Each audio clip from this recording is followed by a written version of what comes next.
मारवाड़ शिक्षण संस्थान की 10th की साइंस की ऑनलाइन क्लास में आप सबका स्वागत है। आज हम बात खनिज कुपोषण को लेकर करेंगे। आपको ज्ञात होगा कि लास्ट क्लास में हमने कुपोषण के बारे में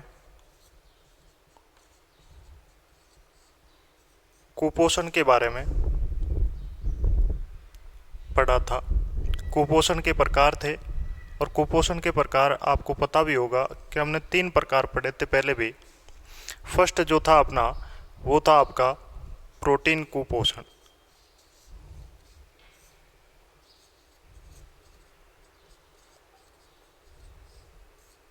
सेकंड जो हमने प्रकार पढ़ा था इसका वो था आपका vitamin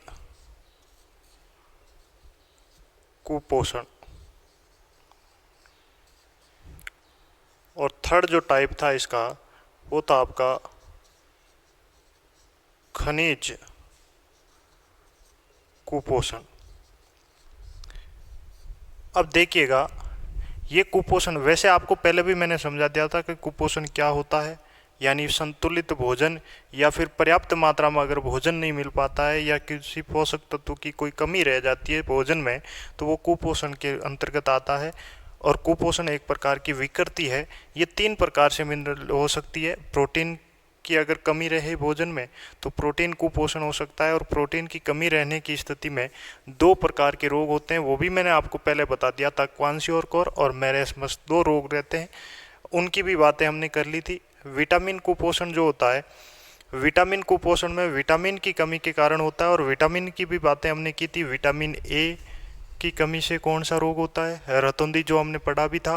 vitamin B1, B2, B3, B12 और इसके बाद में हमने विटामिन सी को भी पढ़ा था और डी के बारे में भी बातें की थी। इससे ज़्यादा भी मैंने पहले बताया था कि विटामिन होते हैं, लेकिन अपने 10th में इस प्रकार की बातें ज़्यादा डिटेल में नहीं है। हम बात प्रोटीन की भी कर चुके हैं, विटामिन की भी कर चुके हैं, लेकिन आज जो बात करते हैं अपन खनिज कुपोषण की। अपना जो भोजन होता है उसमें बहुत प्रकार के तत्व पाए जाते हैं जो अपने शरीर की वृद्धि में सहायक है, या फिर उपापचय या शरीर की जो मेटाबॉलिज्म एक्टिविटीज़ होती है उन सब में सहायक होते हैं।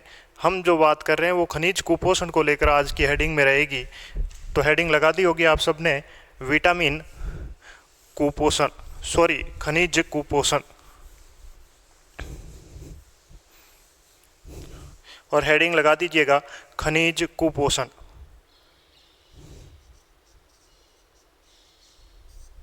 खनिज कुपोषण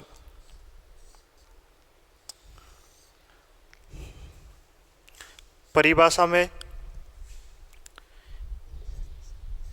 यदि भोजन में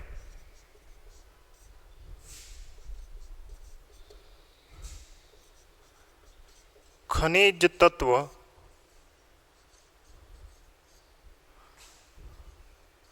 की कमी से, यदि भोजन में खनिज तत्व की कमी से शरीर में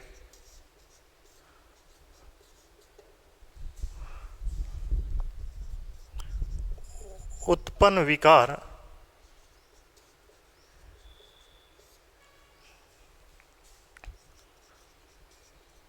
खनिज कुपोषण के अंतर्गत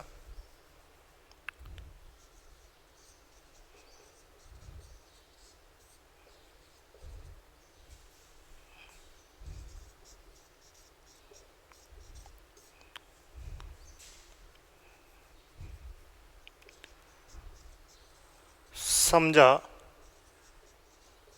जाता है। याद होगा आपको, हम बात किसकी कर रहे हैं, खनिज कुपोषण की कर रहे हैं। यदि भोजन में किसकी कमी हो, खनिज तत्व मिनरल्स की कमी हो, और उससे अगर कोई शरीर में शारीरिक विकार उत्पन्न होता है तो वो खनिज कुपोषण के अंतर्गत माना जाएगा। और हम बात कर रहे हैं खनिज कुपोषण। बहुत सारे तत्व हैं अपने शरीर में जो अपने शरीर की क्रियाओं को चलाने के लिए यू में करते हैं, लेकिन इनमें से मेनली जो है वो 32 है, और 32 में भी 8 जो एलिमेंट्स हैं वो काफ़ी इम्पोर्टेंट रोल रखते हैं अपनी बॉडीज़ में।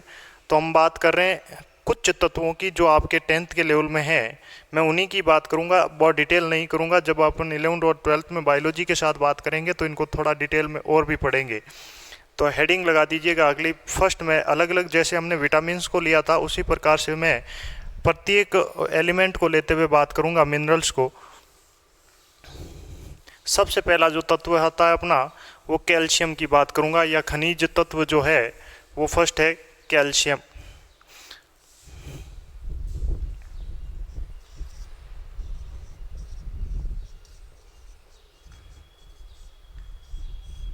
कैल्शियम की बात कर रहा हूँ, कोड वर्ड में इसको शायद Ca से डिफाइंड किया जाता है केमिस्ट्री में।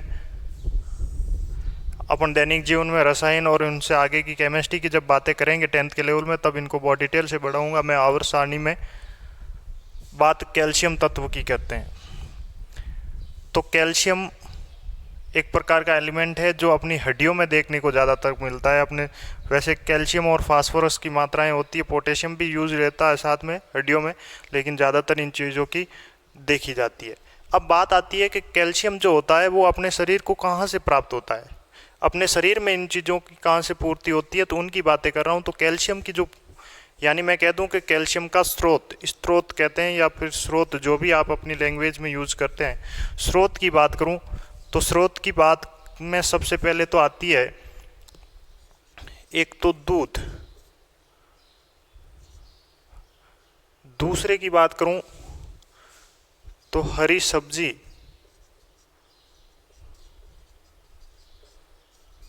पहला दूध, दूसरी हरी सब्जियां, दूध, हरी सब्जी। और इसके अलावा अगर बात करूं तो आप लिख सकते हैं फल, दूध, हरी सब्जी, फल, etc। स्रोत कौन कौन से हैं? दूध, हरी सब्जियां, फल इत्यादि है जो कैल्शियम के मुख्य स्रोत होते हैं। वैसे धूप भी होती है जो एक कैल्शियम का स्रोत होती है, धूप भी, लेकिन ये एक नेचुरल में आ जाता है बाद में, लेकिन ये मुख्य स्रोत जो होते हैं वो इस प्रकार के होते हैं। बस इस बात का ध्यान रखना कि विटामिन डी जो होता है, मैंने कल भी बताया था, विटामिन डी का कोई भी जंतु स्रोत नहीं है, यानी किसी जंतु के माध्यम से, जैसे मांस या किसी अन्य प्रकार के एनिमल के द्वारा के विटामिन डी की पूर्ति की जा सकती है। इसके वनस्पति स्रोत बहुत हैं, लेकिन किसी भी प्रकार का जंतु स्रोत नहीं देखा जाता है विटामिन डी की प्राप्ति के लिए। जैसे दूध की बात करूं, चाहे हरी सब्जियों की बात करूं, फल, धूप इत्यादि ये जो है इनकी बात की जा रही है। अब बात आती है कि अगर इसकी कमी हो जाए शरीर में, तो कमी के कारण, कैल्शियम की कमी के कारण बात कर रहा हूं, है ना, कमी के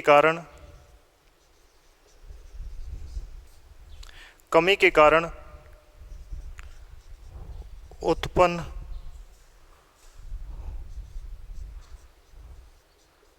विकार,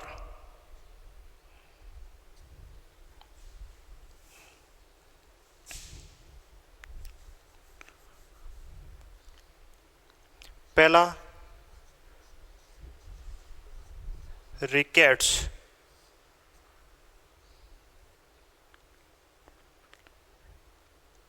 रिकेट्स हमने पहले भी पढ़ा है, इसको एक नाम और भी कहते हैं, सूखा रोग भी कहते हैं। कभी आपको कंफ्यूज होने की ज़रूरत नहीं है, सूखा रोग अगर पूछ ले तो रिकेट्स को ही कहा जाता है, थोड़ा विशेष ध्यान देना। रिकेट्स, और दूसरे की बात करूं, रिकेट्स और दूसरा जो होता है अपना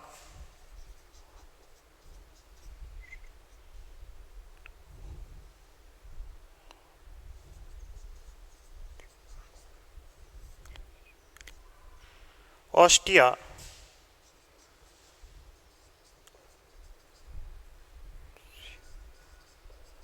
मैलेशियस, ऑस्टियो मैलेशियस,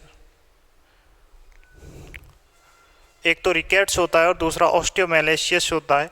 ये जो होता है वो बड़े लोगों में, बड़े लोगों का मतलब है कि बच्चों में ज़्यादातर नहीं देखा जाता है, युवा और इससे ज़्यादा बुजुर्ग लोग जो होते हैं उनमें इस प्रकार का रोग देखा जाता है। और जबकि रिकेट्स जो होता है ये बच्चों में जनरली देखा जाता है, ये बच्चों में ज़्यादा होता है रिकेट्स रोग। और ऑस्टियोमेलेशियस है जो ये बड़े लोगों में, बड़े लोगों का मतलब युवा या फिर मैं कह दूं प्रौढ़ लोगों में इन प्रकार का रोग देखा जाता है, रिकेट्स और ये ऑस्टियोमेलेशियस। अब देखो दोनों में होता क्या है कि विटामिन डी की कमी हो जाती है, या मैं कह दूं विटामिन डी के साथ साथ कार्य क्या करते हैं इनका, अगर फंक्शन पूछ ले कैल्शियम का कार्य क्या है अपने शरीर में, अगर ये भी पूछ ले आपसे सीए का कार्य, फंक्शन की बात कर ले, सीए का कार्य, तो सीए का कार्य जो होता है वो होता है विटामिन डी की उपस्थिति में, विटामिन डी, पोटेशियम भी होता है इसके साथ, कहीं आपको कंफ्यूज होने की ज़रूरत नहीं है। पोटेशियम और फास्फोरस जो भी होते हैं इनकी बातें अपन आगे कर लेंगे। विटामिन डी की उपस्थिति में, विटामिन डी की उपस्थिति में हड्डियों को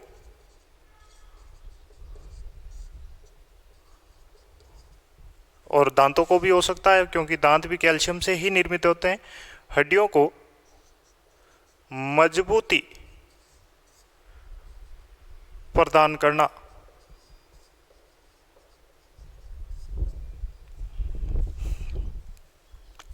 एक बार हम फिर बात करते हैं, हम कुपोषण की जानकारी कर रहे थे, कुपोषण के प्रकार पढ़ रहे हैं। लास्ट क्लास में हमने प्रोटीन और विटामिन कुपोषण को पढ़ा था। प्रोटीन कुपोषण में दो प्रकार के विकार मुख्यतः देखे जाते हैं। फर्स्ट जो हमने बात की थी वो क्वांशियोर की थी, जो प्रोटीन की कमी के कारण होता है और ज़्यादातर ये रोग बच्चों में देखा जाता है। जबकि दूसरी अगर बात करूं मैं आपके सामने तो मेरेस्मस था, और मेरेस्मस जो रोग होता है वो रोग बच्चों में ही होता है ज़्यादातर, लेकिन प्रोटीन के साथ साथ उसमें ऊर्जा की जब कमी आ जाती है तो मेरेस्मस रोग को देखा जाता है। उसके बाद हमने विटामिन पढ़े थे और विटामिन की डिटेलें हम लेने के बाद खनिज कुपोषण की ओर चले हैं।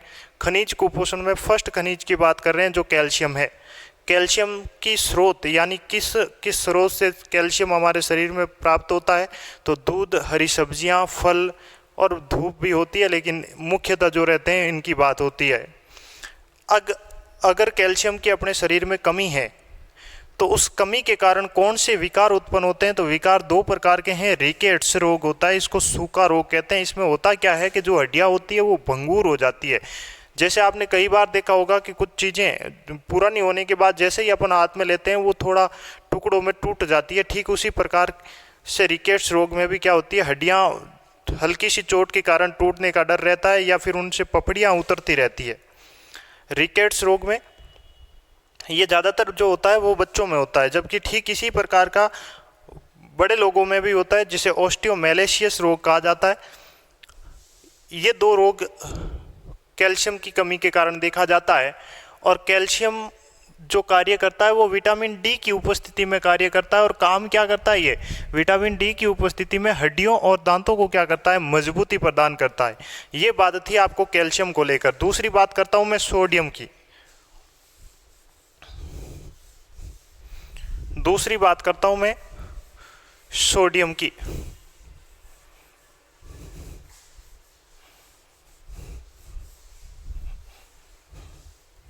तो हेडिंग लगा दी होगी। 2 नंबर पर जो एलिमेंट है सोडियम, साधारण नमक में आता है ये, और अगर फॉर्मूले के रूप में देखें तो Na से इसको रिप्रेजेंट किया जाता है।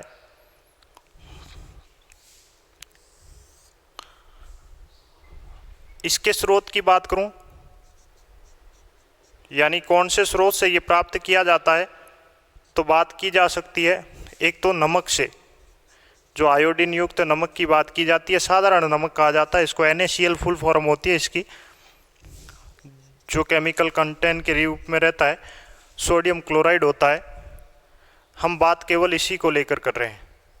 नमक, दूसरा मांस या फिर मैं कह दूं मीट, तीसरा मछली, नमक, मांस, मीट, मछली इत्यादि।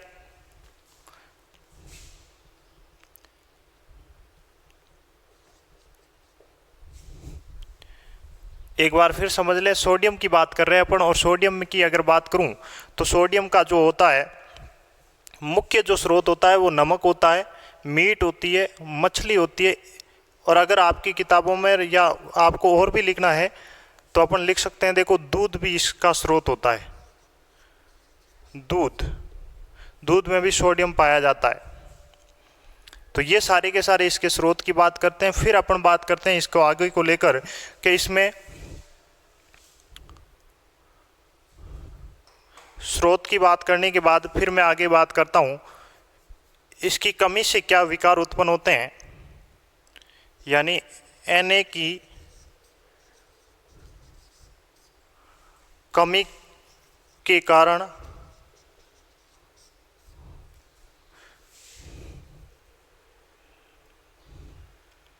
उत्पन्न विकार या फिर मैं कह दूं लक्षण। पहला लक्षण क्या होता है कि मांसपेशियों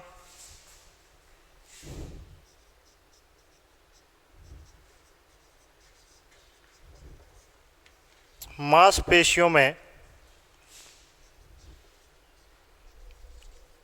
कमजोरी। पहला जो विकार है वो क्या होता है कि मांसपेशियों में कमजोरी हो जाती है। दूसरा जो होता है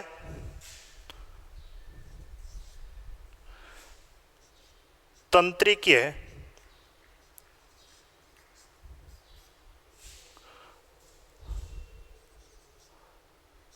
आवेग के संचरण में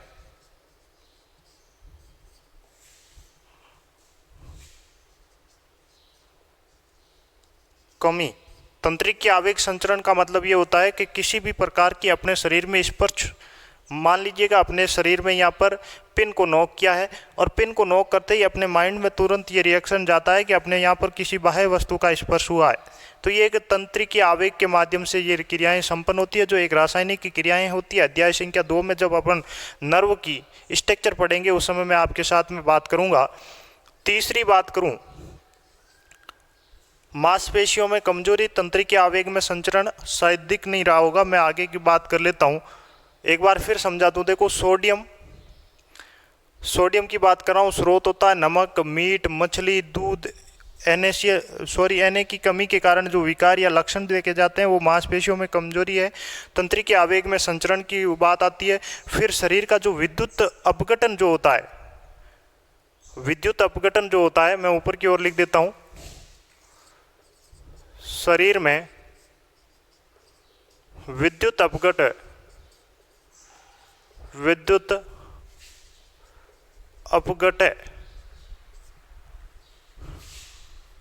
में शीतलता, शरीर में जो विद्युत अपघटय होता है उसमें क्या होती है, शीतलता हो जाती है या फिर कमी हो जाती है। ये मुख्य बातें हैं सोडियम की कमी के कारण जो अपने शरीर में विकार या लक्षण देखे जाते हैं उनकी। आगे मैं तीसरे की बात करता हूं।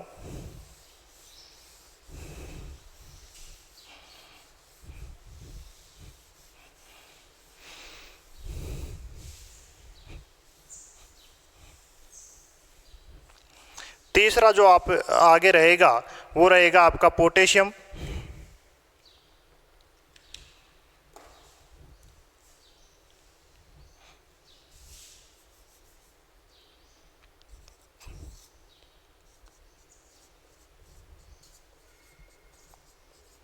पोटेशियम के से रिप्रेजेंट करते हैं इसको। पोटेशियम की बात करूं तो स्रोत की बात करूं या फिर स्रोत जो भी कहा जाता है इनको, स्रोत की बात करूं तो सभी खाद्य पदार्थों को इसके अंतर्गत लिया जाता है। एक ही बात में मैं कह दूं, सभी खाद्य पदार्थ, जिसमें हरी सब्जियां भी शामिल है, मांस, मछली, अंडे, दूध, बाजरा, ये सारे मिनरल्स हैं जो शामिल हैं। इसके बाद अगर बात करूं मैं इसकी कमी के कारण, यानी के की कमी के कारण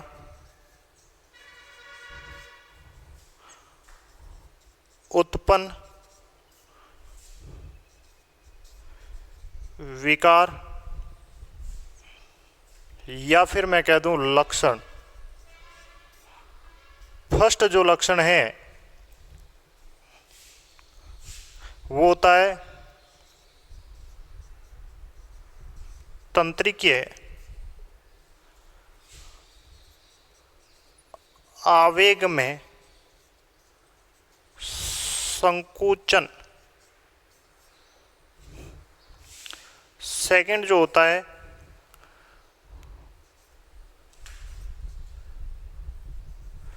मांसपेशियों में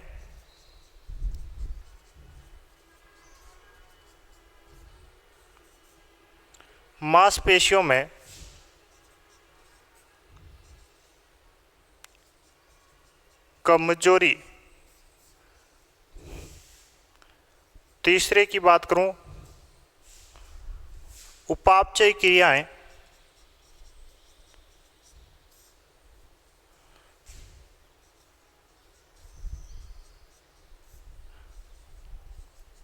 प्रभावित।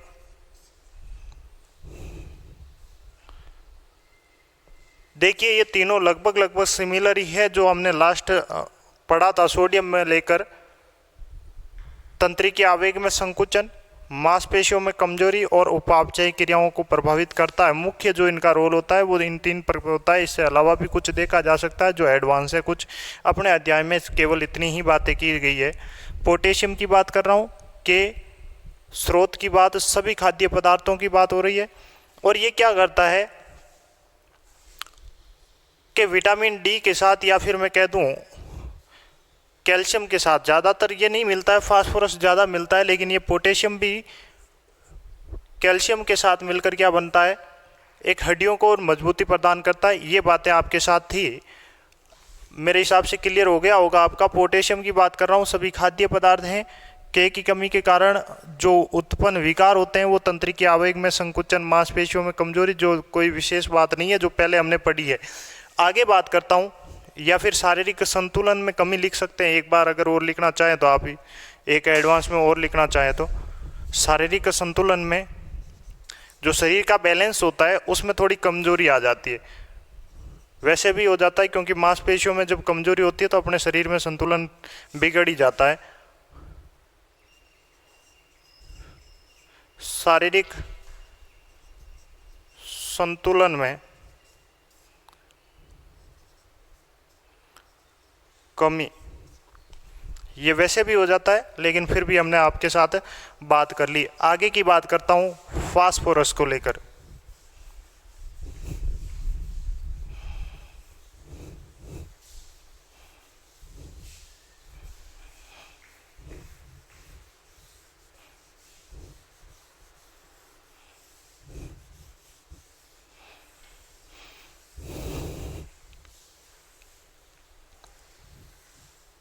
तो हेडिंग लगा भी ली होगी आपने, फास्फोरस।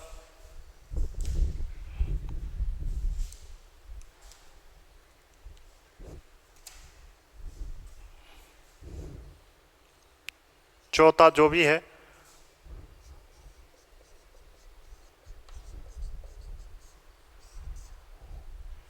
फास्फोरस भी कहते हैं और फोस्फोरस भी कहते हैं, एक ही बात है, पी से रिप्रेजेंट किया जाता है। स्रोत की बात करूं,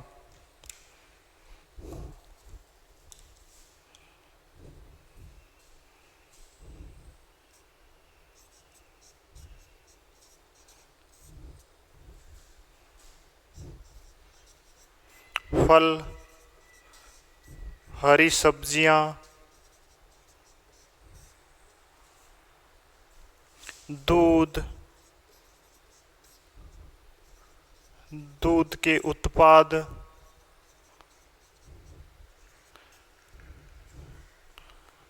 फल, हरी सब्जियां, दूध, दूध के उत्पाद।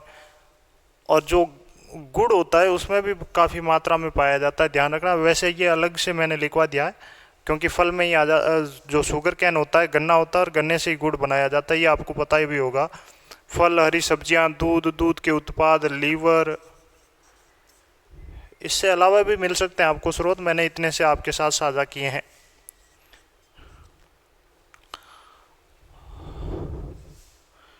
अगर इसके फंक्शन की बात करें, कार्य की,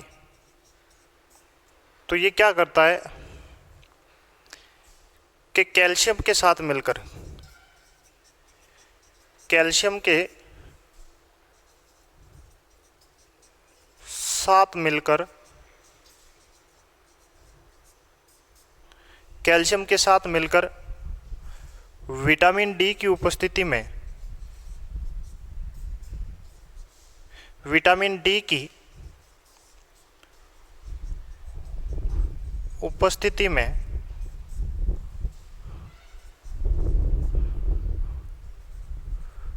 हड्डियों व दांतों को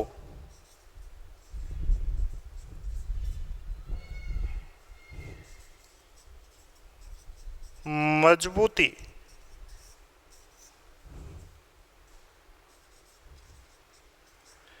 प्रदान करता है।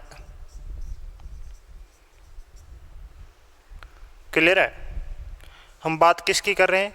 फास्फोरस को लेकर कर रहे हैं। इसके अगर स्रोत की बात करें तो फल, हरी सब्जियां, दूध, दूध के उत्पाद, गुड़ मैंने अलग से लिखा है, और यकृत। इससे अलावा भी कुछ और हो सकते हैं। विभिन्न कंपटीशन की किताबों में अलग अलग सी बातें आती है और बायो में जब एडवांस पढ़ेंगे तब इनको लेकर और भी बातें होगी। हम 10th लेवल से ही बात कर रहे हैं, थोड़ा विशेष ध्यान दें इस बात पर। कैल्शियम के साथ मिलकर विटामिन डी की उपस्थिति में क्या करता है? हड्डियों और दांतों को क्या करता है?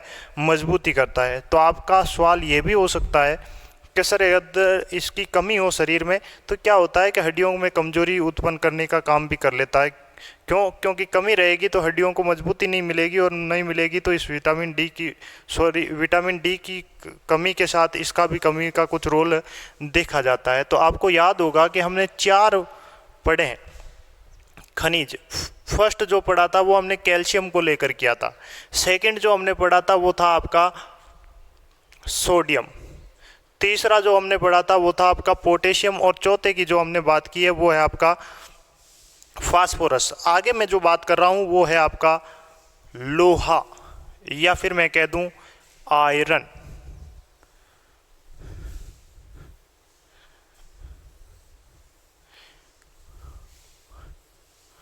लोहे की बात कर रहा हूं।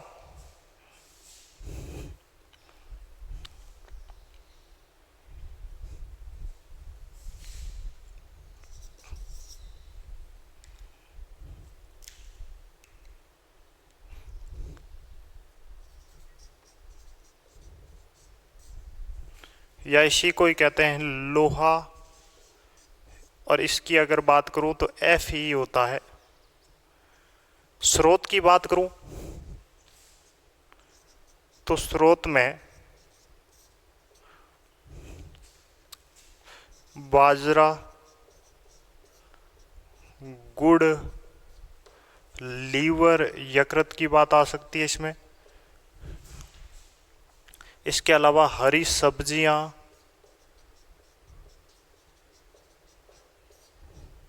फल, इसके अलावा भी कुछ और हो सकता है। बाजरा, गुड़, यकृत, हरी सब्जियां, फल इत्यादि जो होते हैं वो क्या करते हैं? आयरन की अपने शरीर में क्या करवाते हैं? पूर्ति करवाते हैं। क्लियर है ना ये बातें? आगे अपन बात करते हैं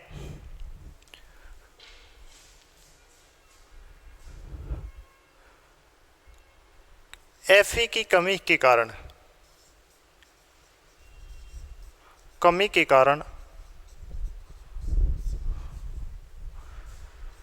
उत्पन्न विकार या फिर मैं कह दूं लक्षण, दोनों एक ही चीज़ हैं, ज़्यादा कंफ्यूज नहीं। आप मेन कंसेप्ट को समझने की कोशिश कीजिएगा। बाकी विज्ञान में लिखना और ये टेक्निक आपके अपने दिमाग से ली जाती है। ज़रूरी नहीं है कि मैं जो लिख रहा हूँ उसी टेक्निक को या उसी चीज़ों को रटता जाए, ऐसा कुछ भी नहीं है। लेकिन आपको बात कंसेप्ट के साथ समझ लेनी ज़रूरी है। अब बात आती है लक्षण या विकार की। तो लक्षण क्या होता है कि यदि लोहे की कमी है, और आपको याद होगा कभी आपने ये पढ़ा था कि ब्लड जो रक्त होता है अपना रुधिर की, और मानव में जो रुधिर पाया जाता है वो लाल रुधिर पाया जाता है। और वर्ड जो लाल आया है वो लाल आरबीसी के कारण आया है, रेड ब्लड कार्पल्स के कारण आया है। और जो रेड ब्लड कार्पल्स होती है वो मानव रुधिर में सर्वाधिक मात्रा में पाई जाती है। और इस आरबीसी की जब स्ट्रक्चर बात करूं तो आरबीसी की स्ट्रक्चर कुछ इस प्रकार से होती है, ये इस प्रकार से कुछ स्ट्रक्चर्स होती है। एक आरबीसी कार्पल्स की बात कर रहा हूँ, यहाँ बीच वाले भाग में, इस भाग की बात कर रहा हूँ, और इस भाग में पाया जाता है हीमोग्लोबिन। हिम का मतलब लोहे से है और ग्लोबिन का मतलब होता है प्रोटीन से। और इसका नाम अपन ये भी कह सकते हैं लोहयुक्त प्रोटीन। लोहयुक्त प्रोटीन हीमोग्लोबिन का ही नाम है जिसको कहा जाता है लोहयुक्त प्रोटीन। और यहाँ पर लोहा यानी Fe की मात्रा होती है, और Fe की मात्रा के कारण ही क्या होती है, इसका रुधिर लाल होता है। आपसे ये पूछा जा रहा है कि लोहा या फिर आयन की कमी हो, यही तो पूछा जा रहा है, Fe की कमी के कारण उत्पन्न विकार या लक्षण जो भी है। तो आपको ये बताना पड़ेगा कि लोहे की कमी के कारण क्या हो जाएगी, हीमोग्लोबिन की मात्रा में कमी आएगी। और हीमोग्लोबिन की मात्रा में कमी आएगी तो किसकी कमी रह रही है, आरबीसी की, रेड ब्लड कार्पल्स की। और आरबीसी की अगर कमी आ रही है तो लास्ट क्लास में मैंने बताया था आपको कि आरबीसी की कमी के कारण कौन सा रोग होता है, याद करें थोड़े अपना।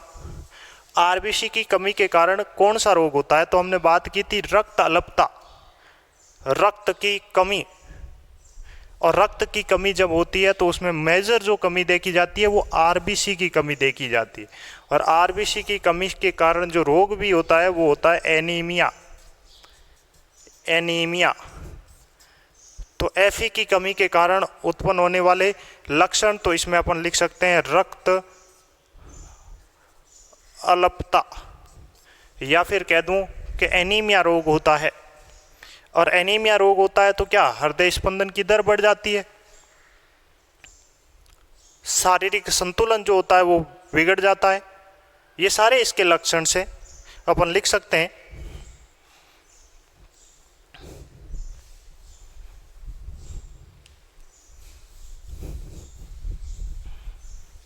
लक्षण की अगर बात करूं तो अपन ये लिख सकते हैं, पहला लक्षण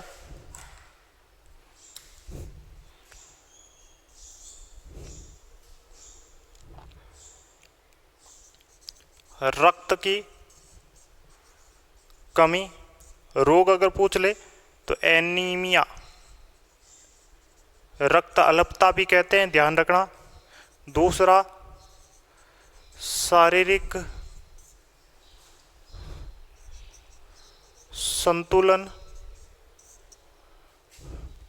शारीरिक संतुलन बिगड़ जाता है।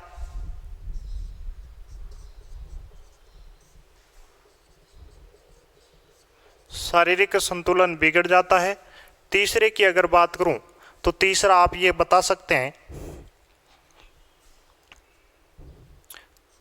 थकान महसूस होती है।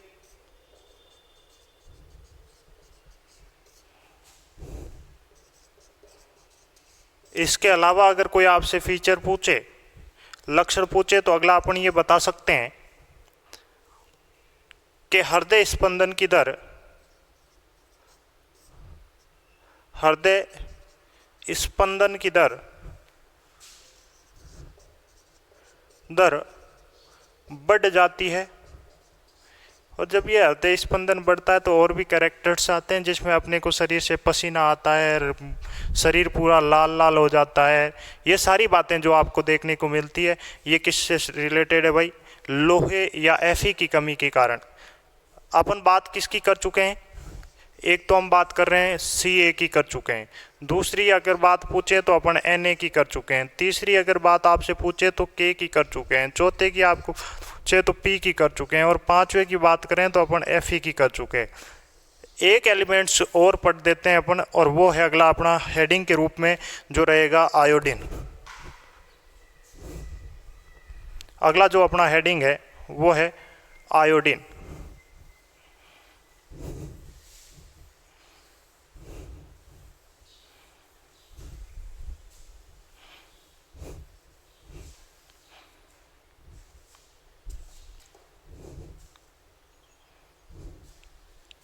छठा जो रहेगा आयोडीन को आई से रिप्रेजेंट करते हैं। स्रोत की बात करूं तो देखो, स्रोत तो होता है एक तो नमक, आयोडाइड नमक की बात कर रहा हूं, जिसमें आयोडीन की उपस्थिति हो, नमक, वो उसकी बात कर रहा हूं, है ना। इसके अलावा समुद्री उत्पाद,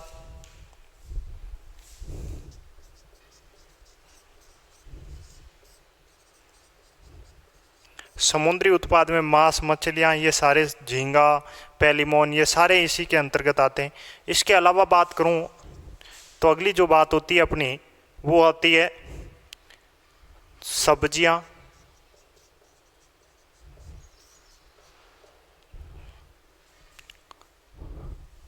इत्यादि। समुद्री उत्पाद के अंतर्गत जितने भी मांसाहारी चीज़ें हैं जिनमें आयोडीन की उपस्थिति होती है, उन सबको मैंने एक साथ ही रख लिया है, समुद्री उत्पाद, नमक, सब्जियां इत्यादि। अब बात करते हैं कि आयोडीन की कमी के कारण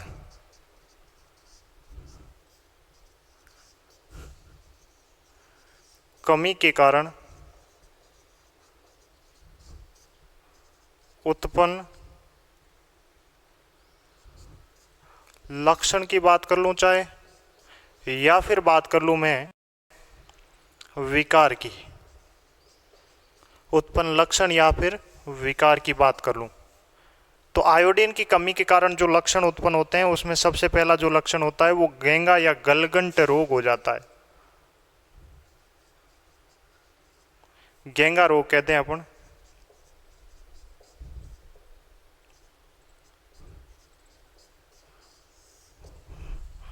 गलगंट या गेंगा रोग, इसमें क्या होती है, जो अपना स्वर यंत्र होता है, लैरिंग्स, श्वास नली वाले क्षेत्र में क्या होती है कि सूजन आ जाती है, और बोलने में और श्वास लेने में, इन चीज़ों में क्या होती है, कठिनाई उत्पन्न होती है। ये आयोडीन की कमी के कारण मुख्य देखा जाता है। और क्या होता है कि आयोडीन की कमी के कारण थायराइड ग्रंथि से जो एक हार्मोन बनता है थायरोक्सिन, थायराइड ग्रंथि, इसके द्वारा एक हार्मोन निर्मित होता है। अपन पढ़ेंगे दूसरे चैप्टर में, सारी ग्रंथियां जितनी भी शरीर की है, थायराइड ग्रंथि से एक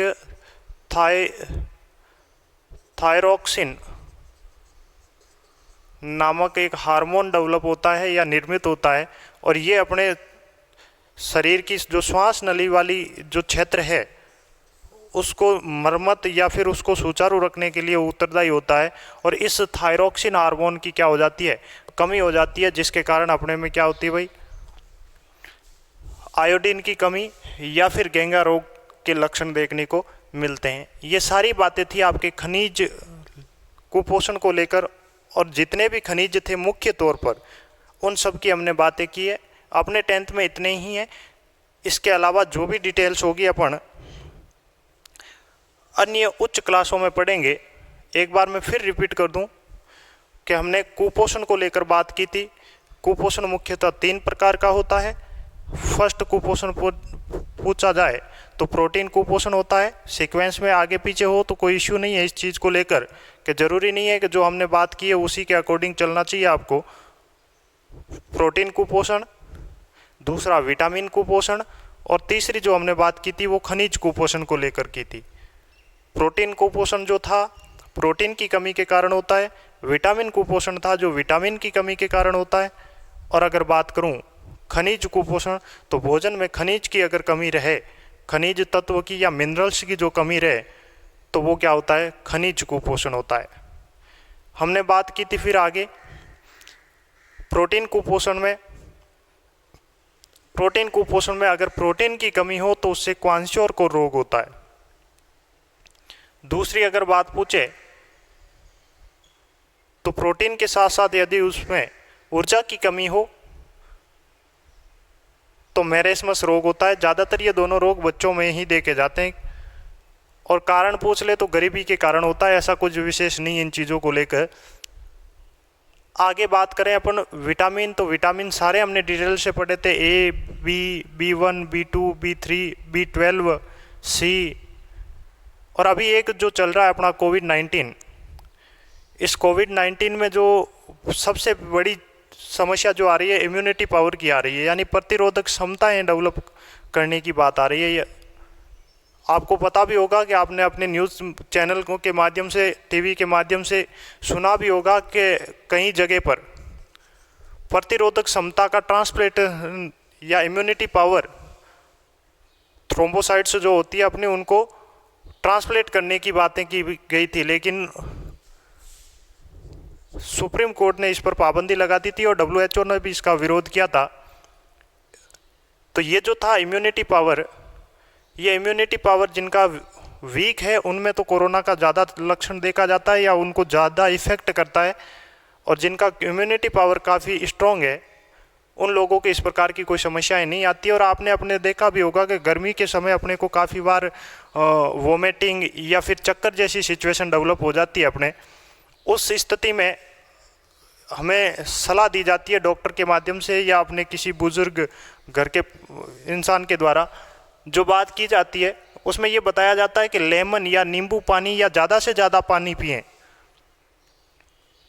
तो अगर नींबू की सलाह दी जाती है या फिर आपको ORS का घोल या फिर विटामिन डी ग्लूकोज ऐसे कुछ सब्स्टिट्यूट दिया जाता है, तो इन सब में क्या होता है कि विटामिन सी की मात्रा होती है, और विटामिन सी हमने पहले भी पढ़ा था स्कर्वी जो होता है, और नींबू में भी विटामिन सी पाया जाता है, लेमन की बात करूं तो। और इस गर्मी के सीजन में नींबू का रस ज़्यादा से ज़्यादा थोड़ा सेवन किया जाए तो प्रतिरोधक क्षमता है वो भी काफ़ी अच्छी डेवलप होगी।